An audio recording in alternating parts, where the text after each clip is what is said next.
जी मैंने कहा ना तुमसे, मेरी सारी मीटिंग्स कैंसिल कर दो।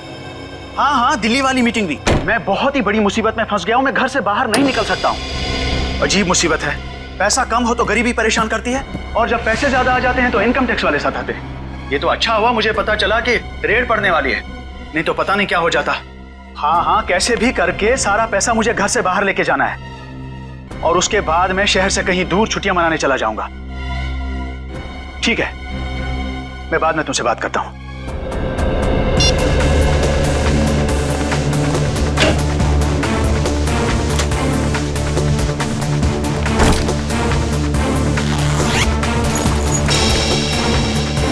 पैसा तो सारा ठीक ठाक ही लग रहा है।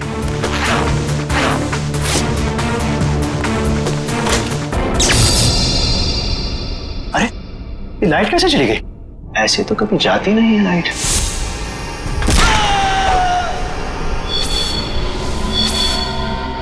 कौन हो तुम और क्यों कर रहे हो ये सब? तुम तो एक लेखक हो ना, जानते ही होगे कि कोई किसी की जान क्यों लेता है। जान लेने की 3 ही वजह होती है, पैसा, प्यार और बदला। मुझे तुमसे बदला लेना है। कैसा बदला? मैं तो तुमको जानता तक नहीं। तुम मुझे नहीं जानते, मगर अंकुश को तो जानते ही होगे ना। अंकुश? अंकुश अनंत, वो मेरे दिल के बहुत करीब था। तुमने उसकी जान ली, अब मैं तुम्हारी जान लूंगा। अंकुश आनंद की मौत का बदला? अरे तुम्हारा दिमाग खराब हो गया है क्या? अरे मुझे निकालो यहाँ से। अरे बचाओ, कोई है? अरे कोई बचाओ। कोई नहीं बचाएगा अब तुम्हें। जिस तरह तुमने अंकुश अनंत को तड़पा तड़पा के मारा था, ठीक उसी तरह मैं तुम्हें तड़पा तड़पा के मारूंगा।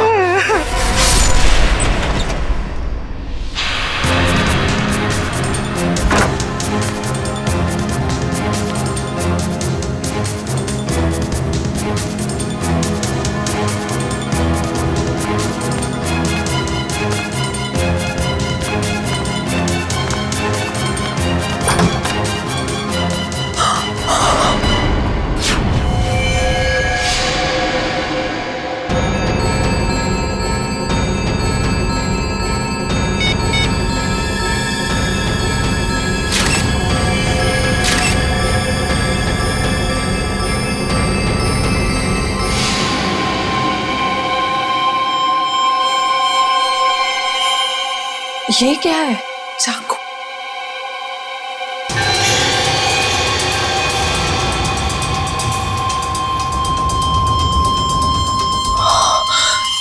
ये क्या किया मैंने? फोटो खींचने के चक्कर में अपनी उंगलियों के निशान चाकू पे छोड़ दिए।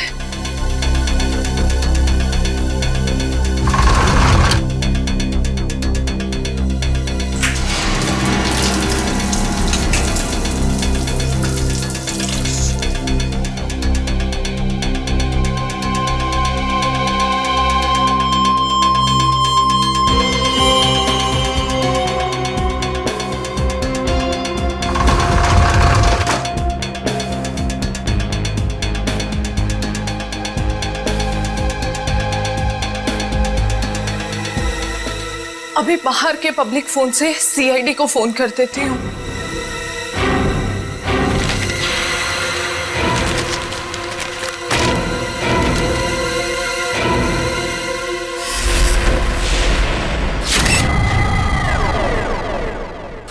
बड़ी बेरहमी से मारा है इसे, गला तो पूरा चीर के रखा है। देखने से लगता है कि खूनी के दिल में इसके लिए बहुत नफरत थी। हाँ, बदला लेने के लिए किया गया खून है ये। वरना ये देखो, एक पैसे को हाथ नहीं लगाया, एक पैसे को भी।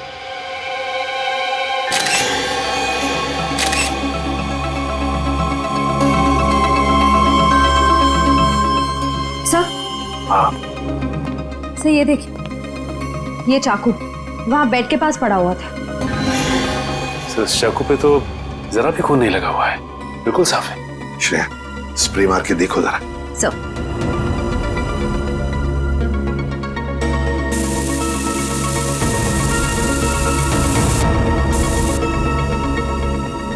सर ये देखिए, इसका मतलब खून इस चाकू से ही किया गया है।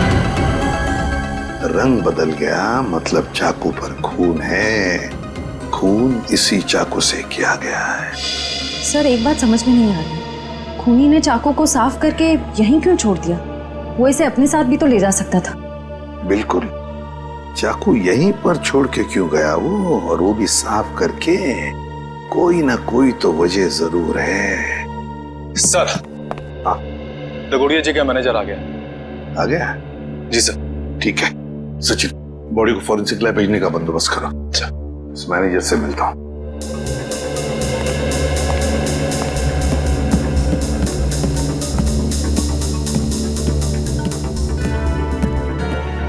सर ये सब कैसे हो गया सर? मुझे यकीन नहीं हो रहा है सर। कल रात को ही तो मेरी दगोड़िया सर से फोन पे बात हुई थी, तब तो सब ठीक था। दगोड़िया जी का किसी के साथ कोई झगड़ा वगड़ा था? कोई दुश्मनी थी? नहीं सर, जहां तक मुझे याद है ऐसा कभी उन्होंने कोई जिक्र नहीं किया। एक लड़की ने हमें फोन किया था, वो कहाँ है? सर लड़की ने? हाँ। नहीं सर, दगोड़िया सर के परिवार में इनके अलावा और कोई नहीं है। दगोड़िया सर अकेले ही थे। तो सर फिर जिस लड़की ने हमें फोन किया था वो कौन थी? सर कहीं वही लड़की खूनी तो नहीं थी? नहीं श्रेया, लड़की खूनी नहीं हो सकती। लाश को उठा के ऊपर लटकाना कोई आसान काम नहीं है, ये कोई लड़की नहीं कर सकती। सर एक और बात समझ में नहीं आ रही, लड़की हमें इन्फॉर्म करने के बाद कि खून हुआ है यहाँ पे, खुद कैसे गायब हो गई? डर गई होगी और शायद इसीलिए उसने लैंडलाइन से, मेरा मतलब है पीसीओ से, हमें फोन किया होगा। ऊपर जो पैसों से भरी बैग है, क्या जानते हैं आप उस पैसे वाले बैग के बारे में? दरअसल दगोड़िया सर कल काफी परेशान थे। एक्चुअली उन्हें पता चला था कि उनके घर में इनकम टैक्स की रेड पड़ने वाली है, और इसीलिए उन्होंने अपनी सारी मीटिंग्स भी कैंसिल करवा दी थी। अच्छा, तो शायद इसीलिए पैसे ठिकाने लगाने के प्लानिंग में लगे होंगे दगोड़िया जी। और बस उसी वक्त खूनी आ गया और दगोड़िया जी का काम तमाम कर दिया।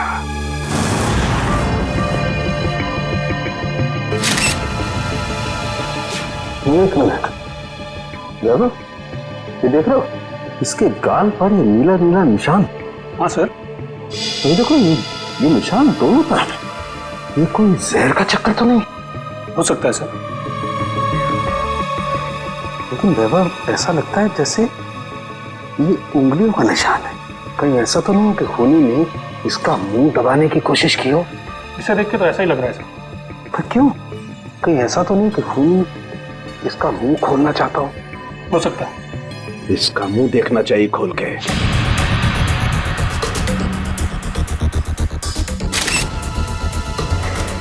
जरा फोर्सत देना।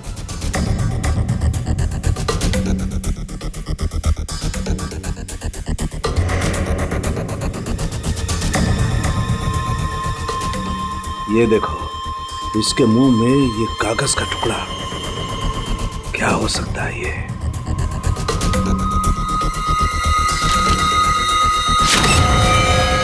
अंकुश आनंद, ये किसका नाम हो सकता है? खूनी अपना नाम लिख करके तो कागज का टुकड़ा इसके मुंह में डालेगा नहीं। नहीं सर। फिर ये चक्कर क्या है? अरे देखो, कागज के दोनों तरफ खून भी लगा हुआ है।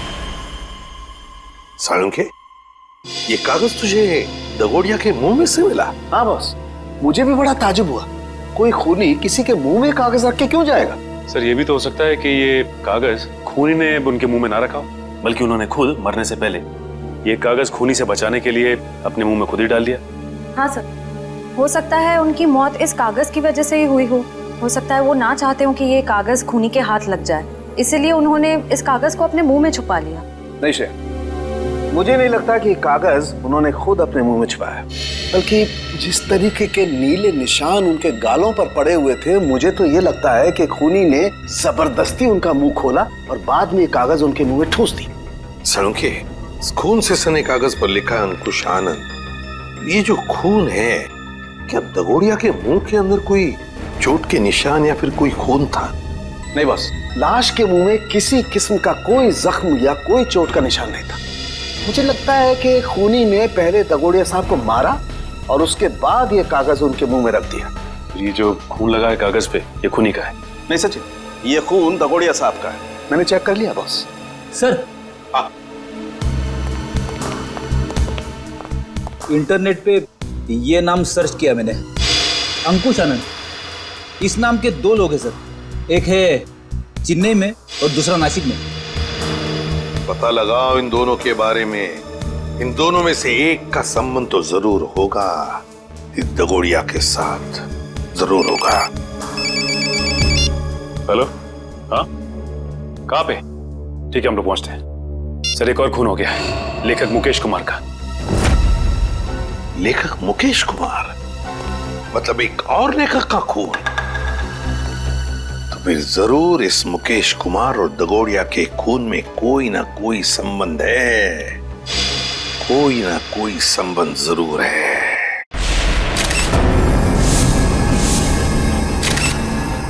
बड़ी बेरहमी से कत्ल किया इसका। सालुंके सर, ये ग्लास बॉक्स एयर टाइट ही है ना? हाँ काविन, किसी ने इस बेचारे को इस ग्लास बॉक्स में जबरदस्ती बंद कर दिया, और क्योंकि ये ग्लास बॉक्स एयर टाइट बंद है, इसलिए इस बेचारे को बिल्कुल हवा नहीं मिली, और ऑक्सीजन नहीं मिलने के कारण इस बेचारे का दम घुट गया और ये मर गया। हाँ सर, ये इसके हाथ पे लगे हुए जख्म और ये नाखूनों का निशान और इस पे लगा खून तो यही बताता है कि इन्होंने अपने आप को बचाने की बहुत कोशिश की। एक काम करते हैं, पहले इस लाश को बाहर निकालते हैं। Yes sir.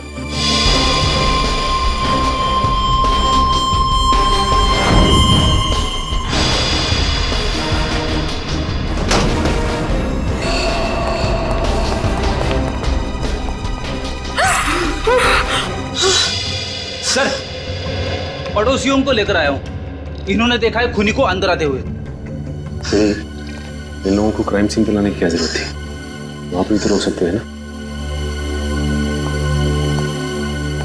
जी कहिए, क्या देखा आप लोगों ने? सर, मैं घर की बालकनी में अखबार पढ़ रहा था, तभी मैंने देखा कि एक आदमी ट्रॉली में इस बॉक्स को रखकर घर के अंदर जा रहा है। ये ग्लास बॉक्स लेके जब वो घर के अंदर जा रहा था तो उसने हाथ में ग्लव्स पहने थे? नहीं सर, ग्लव्स नहीं पहने थे। अच्छा, ये आदमी अकेला था या फिर इसके साथ कोई और भी था? वो अकेला था। तुमने उसका चेहरा देखा? स्केच बना सकते हो? नहीं सर, चेहरा तो याद नहीं। पर हाँ, उसका बायां कंधा बार बार हिल रहा था, जैसे कि कोई कपकपाहट हो रही हो।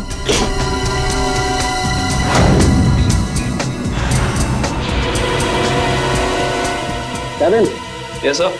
एक मिनट।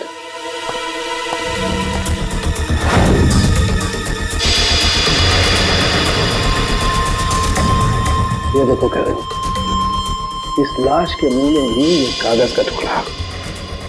कहीं इस कागज के टुकड़े पे भी अंकुश आनंद का नाम तो नहीं लिखा? देखना पड़ेगा।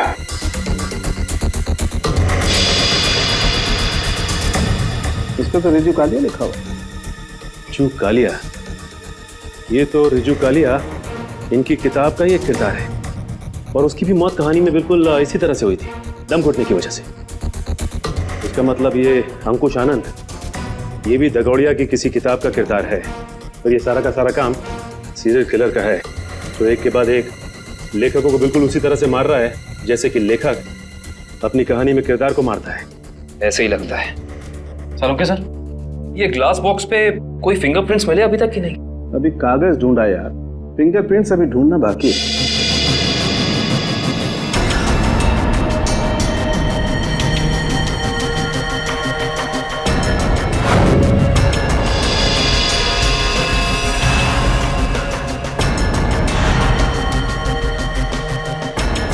मैग्नीफाइंग ग्लास देना जरा।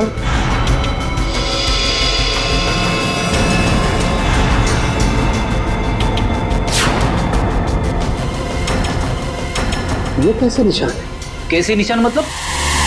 डैडी, मैंने अपनी पूरी जिंदगी में उंगलियों के निशानों पर अंग्रेजी के अक्षर छपे हुए नहीं देखे। उंगलियों के निशानों पे अंग्रेजी के अक्षर?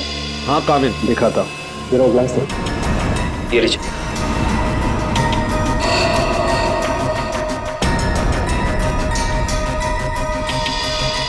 ERIUN, देखो क्या चक्कर हो सकता है? पड़ोसी भी कह रहा था, ये ग्लास बॉक्स लेकर जो इंसान यहाँ आया था उसने ग्लव्स नहीं पहने थे। इसका मतलब ये अनोखे उंगलियों के निशान उसी इंसान के हैं। उंगलियों पे छपे हुए अक्षर? सालुंके साहब, ये कैसे मुमकिन है? मुमकिन है फ्रेडी, बॉडी मॉडिफिकेशन के जरिए मुमकिन है। लेकिन सालुंके साहब, अगर खूनी एक एक कदम फूक फूक के रख रहा है तो फिर उसने हैंड ग्लोव्स ना पहनने की गलती कैसे की? क्योंकि ये गलती नहीं है, बल्कि जानबूझ के किया गया है। ये सीरियल किलर अपने हर खून पे अपना सिग्नेचर छोड़ रहा है, इन अनोखे उंगलियों के निशान के जरिए। हाँ, और इस तरह के निशान हर आदमी अपनी उंगलियों पर बनवा भी नहीं सकता। और इस तरीके के निशान हर जगह बन भी नहीं सकते। इस शहर में ऐसे बहुत कम टैटू पार्लर हैं जहां इस तरीके का बॉडी मॉडिफिकेशन होता हो, बहुत कम।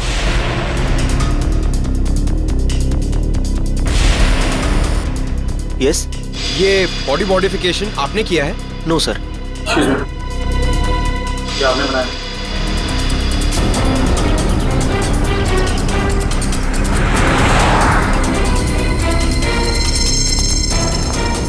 अभी बिजी हूं मैं, बाद में आना। हम भी बहुत बिजी रहने वाले लोग हैं, बाद में आने का वक्त नहीं है हमारे पास। बिना अपॉइंटमेंट के आ रहे हो? मैं तुम्हारा टैटू नहीं बनाऊंगा।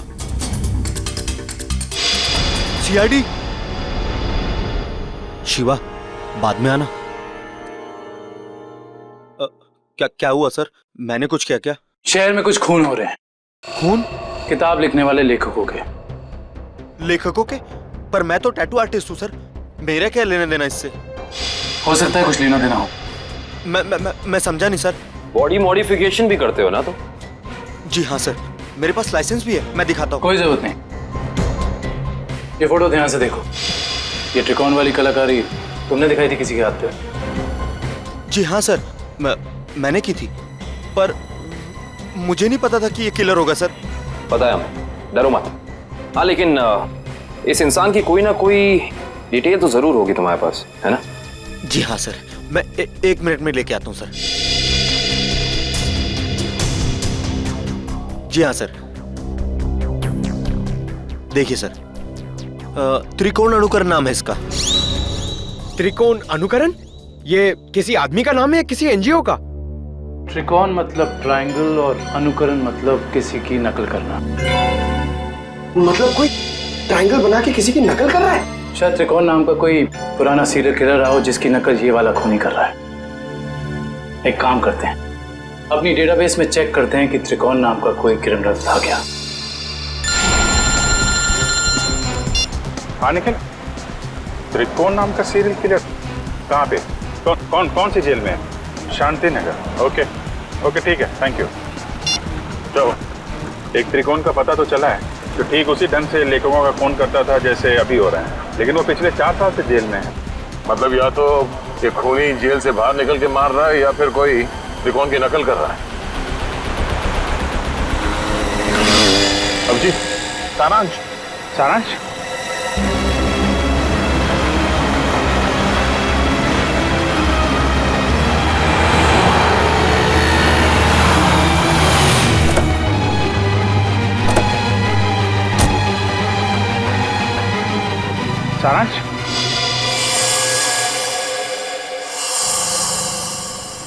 नहीं अंकल, मैं तो अभिषेक हूँ। माफ करना, हम इसे कोई और समझ बैठे। सर 15 दिन हो गए, अखबार, न्यूज़पेपर्स, हर जगह कोशिश कर ली, मगर सारांश हमें मिला ही नहीं सर। मिलेगा पंकज, जरूर मिलेगा। मेरा दिल बोल रहा है सारांश हमें जरूर मिलेगा। सर, ये लोग सीआईडी से हैं। आइए सर, मैं आप ही लोगों का इंतजार कर रहा था। त्रिकोण से मिल सकते हैं हम लोग? हाँ, क्यों नहीं। पर सर, मुझे नहीं लगता कि त्रिकोण ये सारे खून कर रहा है, क्योंकि इस जेल से बाहर निकलना बिल्कुल ही नामुमकिन है। अच्छा, इस त्रिकोण का स्वभाव कैसा है अभी यहाँ इस जेल में? हिंसक और खतरनाक ही है या? नहीं सर, ऐसा बिल्कुल भी नहीं है। वो तो बहुत ही शांत और सुलझा हुआ है। मैं तो खुद चाह रहा था कि सरकार से अपील करूं कि उसकी सजा माफ कर दी जाए। अब ये कोई संयोग तो नहीं हो सकता कि कोई उसकी नकल करके खून कर रहा है? हाल ही में कोई आया था उससे जेल में मिलने के लिए? नहीं सर, आप तो जानते हैं कि वो स्पेशल सेल में है, और स्पेशल सेल में बाहर वाला तो क्या, कोई जेल का कैदी भी उससे नहीं मिल सकता। चलिए जरा मिल लेते हैं।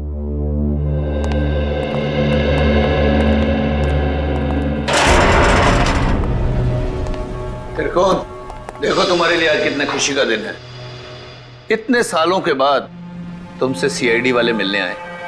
क्या बात है जेलर साहब, आज आपका कानून मुझ पे इतना मेहरबान क्यों है? मेहरबान नहीं हुआ, बस ये समझ लो कि तुमसे ये पूछने आए कि जेल में बैठे बैठे तुमने दोबारा खून करना कैसे शुरू कर दिया? कमाल है आप लोगों का भी। इतने सालों से मुझे इस जेल में कैद करके रखा है, लेकिन शक करने की आदत आप लोगों की गई नहीं। तो फिर कौन है वो जो बाहर लेखकों के खून कर रहा है, ठीक तुम्हारी तरीके से, और तुम्हारी तरीके से कंधे उचकाता है? कौन हो सकता है जो मेरी तरह खून कर रहा है? शायद तुम्हारा कोई परिवार वाला, कोई दोस्त या कोई रिश्तेदार। कोई नहीं है मेरा। बचपन अनाथालय में बीता है और जवानी जुर्म की सड़कों पर। तो तुम ये कहना चाहते हो कि तुम्हारे खून करने के तरीके के बारे में किसी और को मालूम नहीं है? किसी को नहीं। तुम्हें किसी पे शक है? देखो, जो कुछ मालूम है बता दो, शायद हम किसी की जिंदगी बचाने में कामयाब हो जाए। क्या आपकी मदद करने से मेरी सजा कम हो सकती है? वादा नहीं कर सकते, लेकिन अगर तुम्हारी मदद से हम उस नकलची खूनी को पकड़ लेंगे तो दरख्वास्त जरूर करेंगे सरकार से तुम्हारी सजा कम हो जाए। ठीक है, मुझे उम्मीद है कि आप अपने शब्द भविष्य में आगे जरूर याद रखेंगे। मुझे लगता है कि वो मेरे लेखन पढ़ के ठीक उसी तरह खून कर रहा है। तुम्हारा लेखन? हाँ, पढ़ते पढ़ते कभी याद ही नहीं रहा कि मुझे भी लेखन का शौक हो गया है और मैं लिखने लगा। हर रोज रात को सोने से पहले मैं अपने विचार उस डायरी में व्यक्त करने लगा। मतलब मारने का प्लान, मारने का तरीका, उसका नाम, सब कुछ तुम उस डायरी में लिखते थे? जी हाँ, मुझे लगता है कि वो डायरी उसके हाथ लग गई और वो मेरे विचारों से प्रभावित होकर ठीक उसी तरह जुर्म के रास्ते पर आगे बढ़ चुका है। कहाँ रखी, कहाँ थी तुमने वो डायरी? अनाथालय में छोड़ आया हूँ अपने अतीत के वो पन्नों को। जी, मैं सुरेश बोल रहा हूँ, जी के नगर अनाथालय से। वो जो आप बच्चों की किताबें भेजने वाले थे। ठीक है, मैं शाम को आके ले लूंगा। हाँ जी, नमस्ते। कहिए। सीआईडी? क्या बात है सर? जो बात हम आपसे कहना चाहते हैं उसका संबंध त्रिकोण से है। त्रिकोण? मुझे पता था कि एक न एक दिन त्रिकोण की वजह से यहाँ पुलिस या सीआईडी जरूर आएगी। क्या आप पहले से ही जानते थे कि त्रिकोण गुनाह के रास्ते पर चलने वाला था? नहीं, उसे तो यहाँ से निकले हुए जमाना हो गया। जब वो यहाँ आया था तब सिर्फ 12 साल का था। तो क्या वो बचपन से ही हिंसक स्वभाव का था? नहीं सर, हिंसक स्वभाव का तो नहीं था वो, लेकिन वो घंटों घंटों एकांत में बैठना पसंद करता था। किसी से ज्यादा बात भी नहीं करता था। मतलब वो अकेले बैठ के सिर्फ किताबें पढ़ता था? आपको कैसे पता सर? क्योंकि हम मिल चुके हैं उससे। फिलहाल वो जेल में है। ज्यादातर अपराधों की ही किताबें पढ़ा करता था वो। किताबों के पन्नों में डूबकर एक अलग ही दुनिया में चला जाता था। किताबों के किरदारों से बातें करने लगता था कि तुमने खाना खाया या नहीं। कभी कभी तो मैं डर जाता था कि इसका ये जुनून एक मानसिक बीमारी ना बन जाए। आपका डर बिल्कुल ठीक निकला। उसके इसी मानसिक बीमारी ने उसे मजबूर किया उन लेखकों को मारने पे जिनके उपन्यास वो पढ़ता था और जिनके लेखन से वो काफी प्रभावित था। और उन लेखकों को बिल्कुल वैसे मार रहा है जैसे उन्होंने उपन्यास में किरदारों की मौत लिखी है।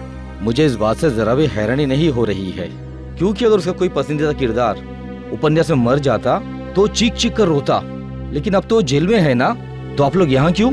देखिए, लेखकों के फिर से खून हो रहे हैं, बिल्कुल उसी तरह से जैसे त्रिकोण करता था। मतलब त्रिकोण जेल से भागकर फिर से खून कर रहा है? नहीं, त्रिकोण तो अभी भी जेल में है। कोई और है जो त्रिकोण की तरह नकल करके लेखकों का खून कर रहा है। किसी पे शक है आपको? नहीं सर, मुझे किसी पे शक नहीं है। चलो ठीक है, मगर त्रिकोण यहाँ पर जिस कमरे में रहता था, क्या वो कमरा हम देख सकते हैं? सर, वो तो बहुत पुरानी जगह है, अब वहाँ कोई नहीं रहता है। फिर भी ठीक है सर, आइए।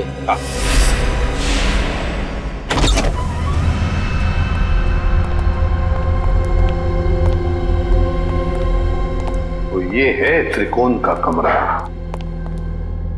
मैनेजर साहब, त्रिकोण के पास एक डायरी हुआ करती थी, कुछ जानते हो उस डायरी के बारे में? नहीं सर, हमें तो ऐसी कोई डायरी नहीं मिली। वैसे आप देख सकते हैं सर, यहाँ पे कुछ पुरानी किताबें पड़ी है, शायद उसमें हो। देखो फ्रेंड, किताबों को ऐसे क्यों रखा गया? संभाल के क्यों नहीं रखा? ऐसे तो दीमक खा जाएंगे इसे। माफ करना सर, दरअसल इस कमरे की तरफ मैंने ध्यान ही नहीं दिया।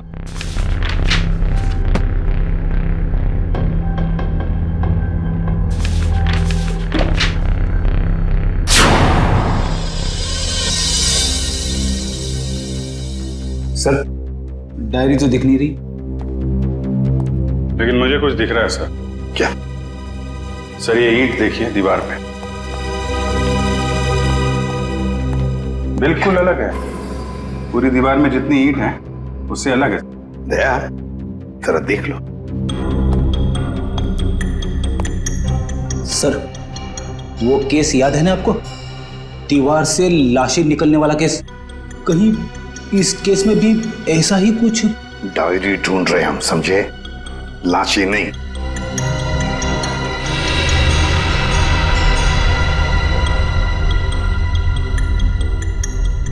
नहीं फ्रेडी, या लाश तो दूर, एक किताब भी नहीं रख सकते हैं। सर, देखिए, फाइल कार्ड है।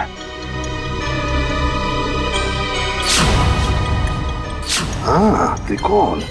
मतलब वो नकलची खूनी डायरी निकाल के ले गया। अभिजीत, ये जरूर त्रिकोण के डायरी का कवर है। मतलब यहाँ जो भी आया था वो जानता था कि त्रिकोण ने अपनी डायरी कहाँ छुपा के रखी है। ये यहाँ त्रिकोण के बाद में कोई रहता था? हाँ सर, एक लड़का रहा करता था, सुंदर नाम था उसका। ये सुंदर बाद में भी कभी आया था यहाँ इस कमरे में? हाँ सर, आया था। महीने भर पहले वो मुझसे मिलने आया था और कुछ दिन यहाँ रहा भी हो, अपनी पुरानी यादें ताजा करने के लिए। अच्छा, सुंदर। सुंदर का पता तो होगा ना आपके पास?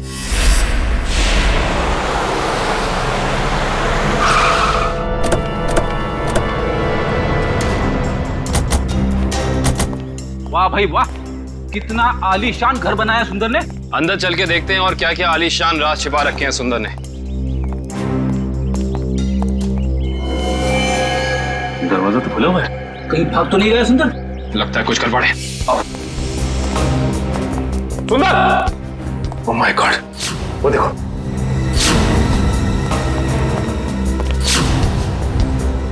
लगता है ये मर चुका है। गोली मारकर जान ली है इसकी, वो भी 3-3 गोलियां। खून भी गीला है, मतलब कातिल आसपास ही है, यहीं कहीं। गोली चलने की आवाज इस तरफ से, चल देखते हैं।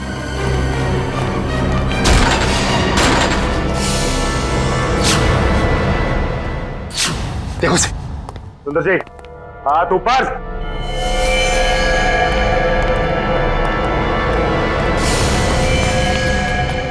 माय गॉड, खूनी बाहर है। दिव्या, विक्रम, पकड़ो उसे। लगता है ये हमें कुछ बताना चाहते हैं। हाँ कवित,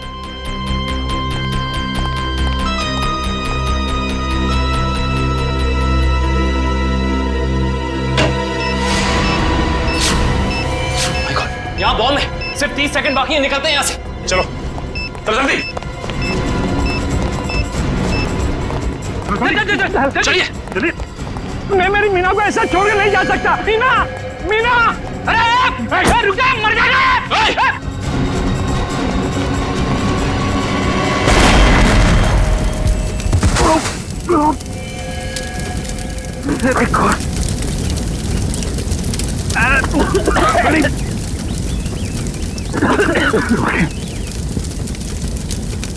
लगता है बीवी और नौकर के साथ साथ सुंदर जी भी मारे गए। सर, आप लोग ठीक तो हैं सर? हाँ, हम सब ठीक है। उस खूनी का क्या हुआ? सर वो निकल गया। निकल गया? वाह, मतलब तुम लोग समझ पाने से पहले ही ब्लास्ट हो गया। वो आदमी तुम्हारे हाथ से निकला और ब्लास्ट पे मर गया। वाह। हाँ सर, वो सुंदर की पत्नी और नौकर को तो पहले ही मार चुका था। बस वो यही चाहता था कि सुंदर भी मर जाए और हम ये केस बंद करते हैं। सचिन, तुम्हारे कहने का मतलब है कि सुंदर असली सीरियल किलर नहीं है? नहीं सर, उस किलर को हमने भागते हुए देखा सर। हम लोग उसे पकड़ नहीं पाए। सर एक बात और, जब वो भाग रहा था तो अपने कंधे को बार बार झटक रहा था सर। असली किलर भागते हुए कंधे झटक रहा था। सुंदर असली किलर नहीं है।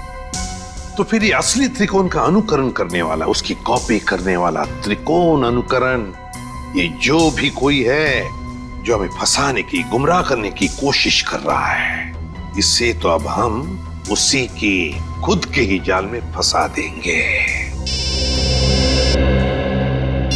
हेलो, एक और खून? लेखक कुशल। ठीक है माता। लेखक कुशल का खून? ये त्रिकोण अनुकरण तो खून पे खून किए जा रहा है। लेकिन सर, ये त्रिकोण अनुकरण एक के बाद एक लेखकों को ही क्यों मार रहा है? वही तो फ्रेडी, वही तो। 3-3 लेखकों को मार चुका है ये त्रिकोण अनुकरण। जरूर इसके पीछे कोई ना कोई राज है, कोई ना कोई राज है जो असली त्रिकोण हमसे छुपा रहा है। सुंदर बॉम्ब ब्लास्ट में मारा गया? हाँ, और उसके बाद एक और लेखक कुशल का भी खून हो गया। अभी तो आप कह रहे थे कि सुंदर ही वो नकलची खूनी है। अगर सुंदर मारा गया तो फिर कुशल को किसने मारा? बंद करो ये ड्रामा, समझे? सुंदर के घर के बाहर जो मुजरिम भाग रहा था वो भी अपने कंधे को वैसे ही झटक रहा है जैसे तू झटक रहा है। अब ये बताओ कि तुम इस जेल से बाहर जाते कैसे हो? हाँ? राज क्या है इसके पीछे? साहब कैसी बातें करते हैं आप हैं? आम जेल से कैदी का भागना इतना मुश्किल है तो फिर आपको लगता है कि मैं इस खास जेल से इतनी पहरेदारी होने के बावजूद भाग सकता हूँ? तुम्हारे अनाथालय वाले कमरे में सुंदर के अलावा कोई और नहीं रहा था, तो वो डायरी किसी और ने कैसे पढ़ी? किसी ने वो डायरी पढ़ी या नहीं पढ़ी ये मुझे नहीं मालूम है, लेकिन मेरी डायरी में अगला नाम उस कुशल का था जिसे मैं मारना चाहता था। मतलब उस लिस्ट में किस किस के नाम है तुम्हें अभी भी याद है? जी मेरे पास लिस्ट है, आप चाहें तो मैं उसकी एक कॉपी दे सकता हूँ।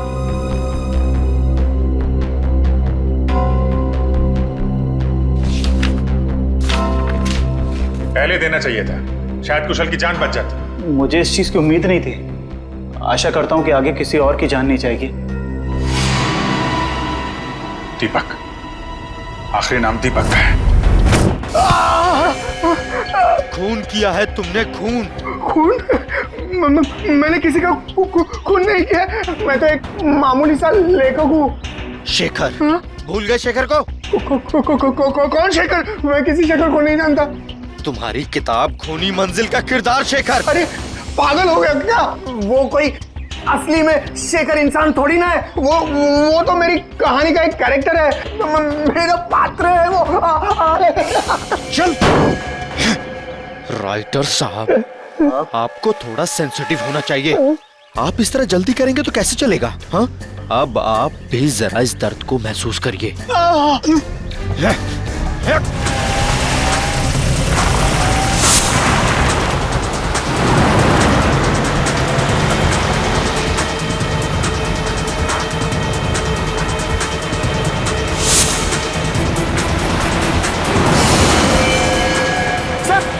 दीपक डाउन गाड़ी में।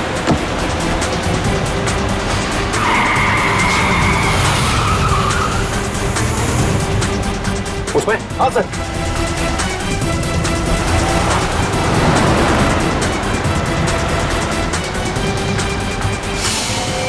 आज ये नकलची लंगूर हमारे हाथ से बचेंगे नहीं।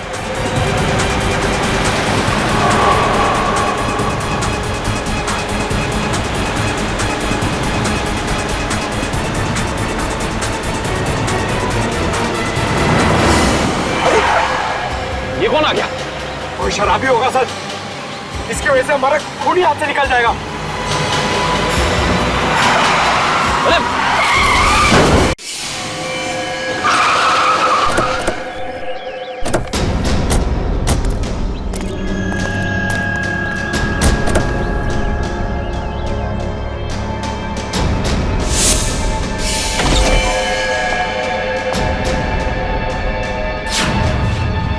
इनका तो बहुत खून भरा है।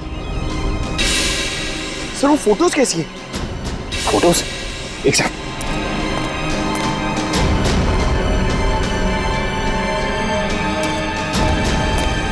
ये देखो, ये तस्वीरें केसी डगोडिया के क्राइम सीन की तस्वीरें इनके पास। ये फोटोज इसके पास कैसे आई सर? ये कोई जर्नलिस्ट या रिपोर्टर तो नहीं? जर्नलिस्ट को तो वहां अंदर आना अलाउ नहीं किया था। सर इसका मतलब ये हमारे पहुंचने से पहले वहां पहुंच गई थी। हो सकता है पंकज, कहीं ये वही लड़की तो नहीं जिसने हमें फोन करके बुलाया था? इसका होश में आना बहुत जरूरी है। दिव्या, पानी की छींटे डालो।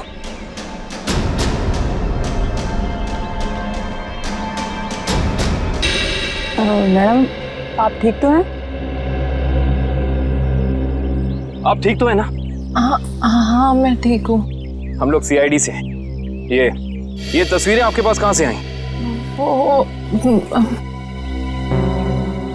देखिए मैडम, जो भी आपको पता है हमें सब साफ साफ बता दीजिए, वरना इन लेखकों के खून में आप फंस जाएंगे। देखिए सर, मैं तो डगोरिया साहब की असिस्टेंट हूँ। वो मेरी मदद कर रहे थे मेरा पहला क्राइम नॉवल लिखने में, लेकिन उस दिन जब मैं उनके यहाँ पहुंची तो उनका खून हो चुका था। फिर मेरे दिमाग में एक आइडिया आया, मैंने सोचा कि क्यों ना मैं इस पे एक नॉवल लिखूं। बस इसीलिए मैं आप लोगों का पीछा कर रही थी, ये जानने के लिए कि आप लोग कातिल को कैसे पकड़ेंगे। आप हमारा पीछा कर रही थी, इसका मतलब आप जानती थी कि हम कौन हैं। हाँ। अपनी नॉवल में ये भी लिख देना कि तुम्हारी वजह से खूनी हमारे हाथ से निकल गया। देखिए सर, मुझे माफ कर दीजिएगा, मैंने ये सब जानबूझ के नहीं किया। वो मेरी गाड़ी का ब्रेक अचानक फेल हो गया था, इसीलिए। सुनिए, अगर आपकी इस गलती की वजह से दीपक को अपनी जान गंवानी पड़ी ना, तो ये कानून आपको कभी माफ नहीं करेगा।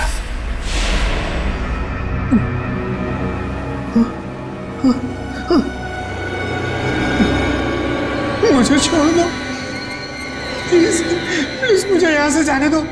जाने ही तो दे रहा हूं तुझे। बहुत जल्द तू भी शेखर के पास पहुंच जाएगा। इसी तरह कुर्सी पर बांधकर मौत दी थी ना तूने उसे, अब तोहफे में तुझे भी यही मौत मिलेगी।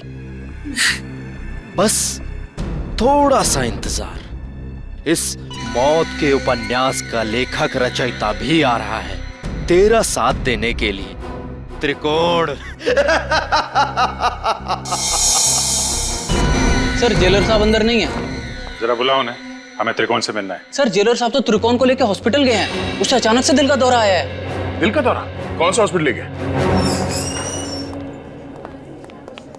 अरे आप लोग? त्रिकोण कहाँ है? आईसीयू में है। क्या बात हो गई? झूठ बोलता है वो हमसे। अब भी कुछ है जो हमसे छुपा रहा है। चलिए दिखाइए। आइए।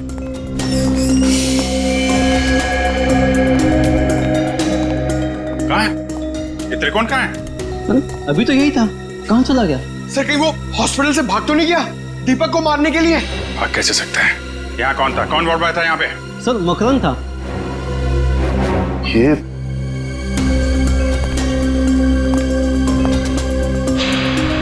अभिजीत, तो बेहोशी की दवाई है।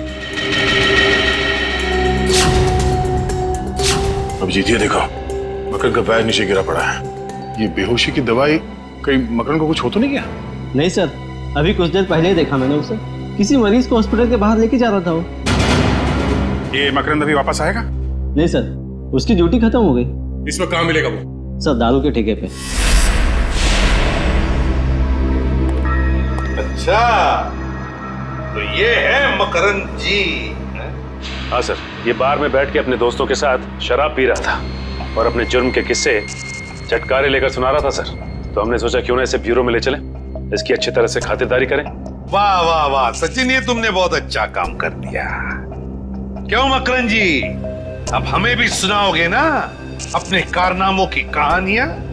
क्यों, बताओ।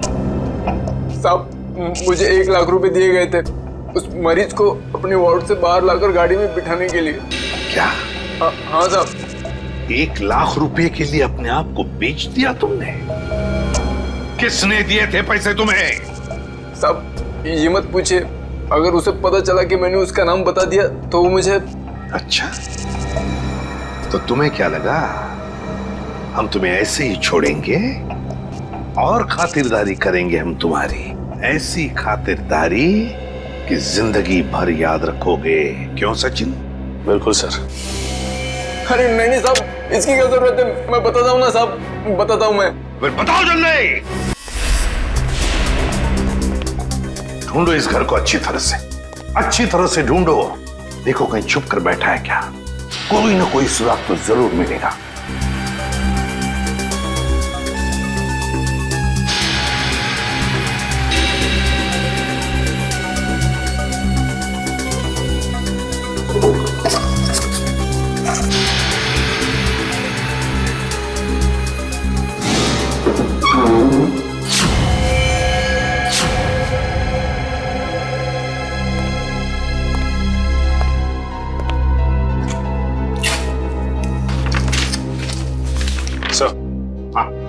ये देखिए सर, ये कैबिनेट के पीछे कुछ रखा हुआ था।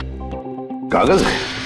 हाँ सर, पेपर्स ही है। डायरी के पन्ने हैं? अरे ये तो त्रिकोण की डायरी के पन्ने हैं। यही तो हम ढूंढ रहे थे उस अनाथ आश्रम में। My God. क्या हुआ सर? श्रेया, इसमें लिखा है कि दीपक वो आखिरी लेखक है, दीपक जिसकी वो जान लेना चाहता है। इसका मतलब दीपक की जान को खतरा है? सिर्फ दीपक की जान को ही नहीं, उसके अपनी जान को भी। क्योंकि दीपक को मारने के बाद लगता है उसकी जिंदगी का मकसद पूरा होता है, और फिर वो अपनी जान खत्म करना चाहता है। मतलब सर इस नकलची खूनी ने त्रिकोण को सिर्फ इसलिए अगवा किया हॉस्पिटल से ताकि वो उसे मार सके, और फिर वो उन दोनों को वहीं पे मारेगा सचिन, वहीं पे मारेगा जहां से लेखन शुरू हुआ है, उस अनाथ आश्रम में, उस अनाथ आश्रम के कमरे में। ये ठीक नहीं है, इसका अंजाम बहुत बुरा होगा। तुम्हें अंजाम की फिक्र कब से होने लगी त्रिकोण? और ये सारा खेल तो तुमने ही रचा था। मैं तो बस इसे इसकी मंजिल तक पहुंचा रहा हूँ। मुझे अपने द्वारा रचे इस गुनाह की गहराई का अंदाजा हो गया है। हम दोनों को मारकर भी तुम्हें वो शांति नहीं मिल सकती जिसके लिए मैंने इतने खून किए।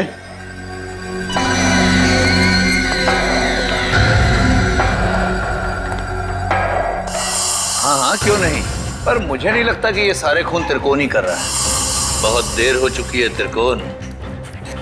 तेरे प्रवचन अब ना तो तेरी जान बचा सकते हैं और ना ही दीपक की।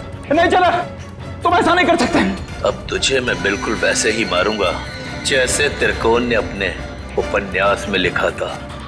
नहीं चला, तुम मुझे मत मारो, मुझे जाने दो। बस होगा तुम्हारा खेल। अब अगर कोई हरकत की ना तुमने तो तेरा वो हाल करेंगे तो सोच भी नहीं सकता। सीआईडी, तो आखिर मेरा भेद खुल ही गया। तो अब तुम लोग मुझे फांसी पर चढ़ाए बिना तो छोड़ोगे नहीं। तो क्यों ना मैं फांसी पर चढ़ने से पहले इन दोनों को मार के अपना मकसद पूरा कर लूं।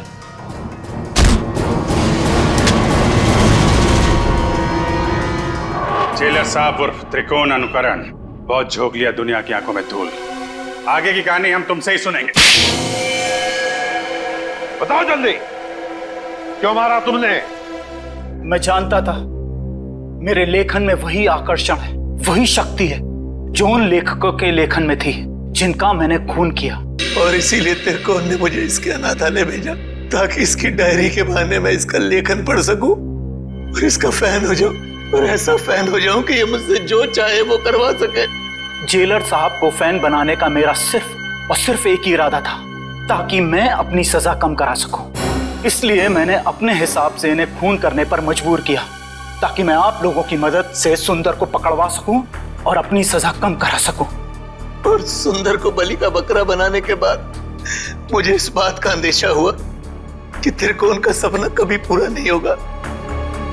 इसके लिए कुशल, दीपक और त्रिकोण की जान लेना भी जरूरी है। तो मैंने त्रिकोण के खाने में एक दवा मिला दी जिससे इसको दिल का दौरा पड़े, और फिर मैं इसे अस्पताल से अगवा करके इसको इसकी मंजिल तक पहुंचा सकूं। अगर सीआईडी को सुंदर की लाश मिल गई तो शायद वो सीरियल किलर को ढूंढना बंद कर दें, मगर फिर त्रिकोण के उस सपने का क्या होगा? उन सब लेखकों को मार के मोक्ष प्राप्त करने का सपना? नहीं, मैं पूरा करूंगा त्रिकोण का वो सपना। मैं त्रिकोण को गुमराह होने नहीं दे सकता। उन सब लेखकों को मैं मारूंगा और फिर उसके बाद त्रिकोण को भी मैं जिंदगी की जंजीरों से मुक्त कर दूंगा, जैसा कि वो चाहता है। सुंदर के मरने के बाद आप लोग कुशल की मौत की खबर लेकर आए तो मैं समझ गया ये जेलर किसी को नहीं छोड़ेगा, एक एक करके सबको मार देगा और अंत में मुझे मार देगा। तो और क्या करता? तुम्हारे लेखन में कशिश इतनी है। फिर मैं समझ गया अगर मुझे बचना है तो उसका सिर्फ एक ही रास्ता है, सीआईडी को तुम तक पहुंचाना, दीपक के घर। वाह रे वाह, कानून का रखवाला, वाह। और ऐसा घिनौना काम, एक मुजरिम का साथ दिया तुमने। मैं जानता था कि सीआईडी कभी ना कभी पूरा सच जान लेगी, मगर मैं क्या करता? इसके लेखन के आगे मैं बेबस हो गया था और इसके शब्दों के माया जाल में मैं एक खूनी बन गया, एक सीरियल किलर। चुप! बकवास, बकवास है सब। तुम दोनों ने मिलकर कितने सारे मासूम लोगों की जानें ली। तुम्हें तो जीने का कोई हक ही नहीं। कानून तो तुम दोनों को फांसी ही देगी, फांसी।